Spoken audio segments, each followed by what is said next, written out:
everybody, this is Mike from audiofreak.com, and today is my first video, and in this video I want to show you the importance of changing your monitors throughout mixing.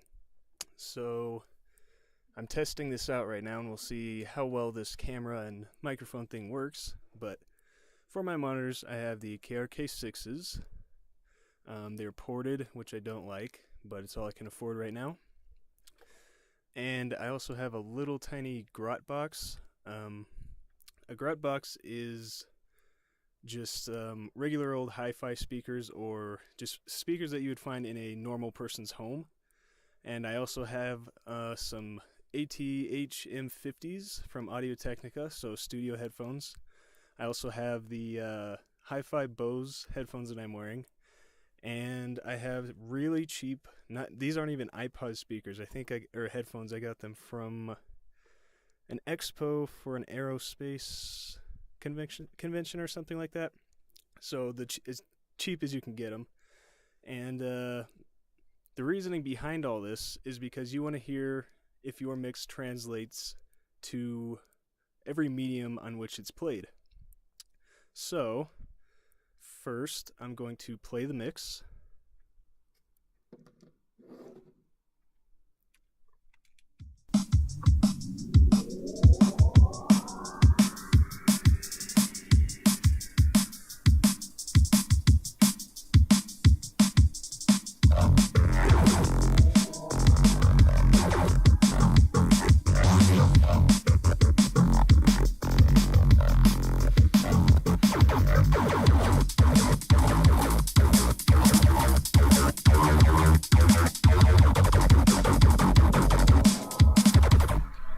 So, kind of a drum and bass drum step thing, and that was on the KRK6s. It translates well. You can hear all the different elements. So now what I'm going to do is actually switch over to the little grot box, which is a little tiny Logitech USB port speaker. So let me do that real quick.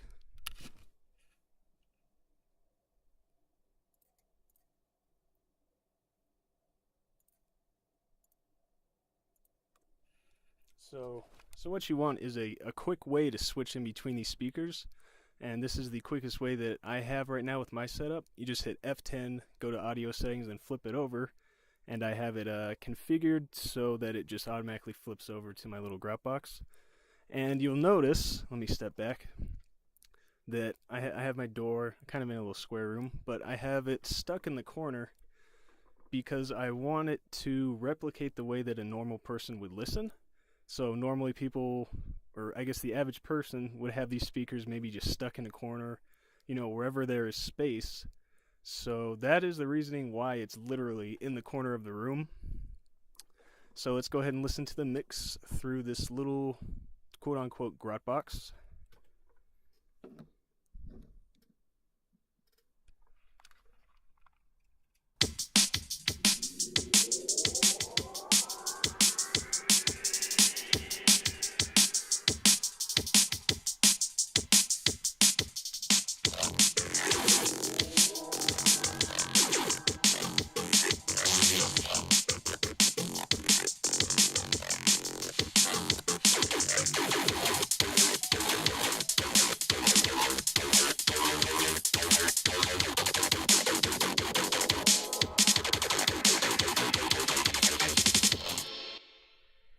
So the mix seems to be translating well enough. One thing that I noticed that on the little grot box that I didn't notice on the KRKs is the low end seems to be distorting. So maybe turn it down when it's fed to the limiter or the compressor on the master.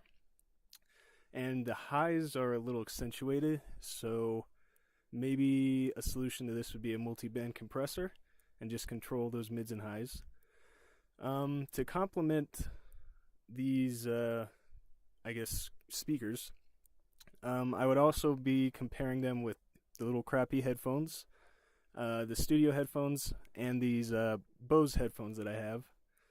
And really, the whole point is to just make sure your mix translates across every medium, and particularly the iPod headphones, and that little grot box.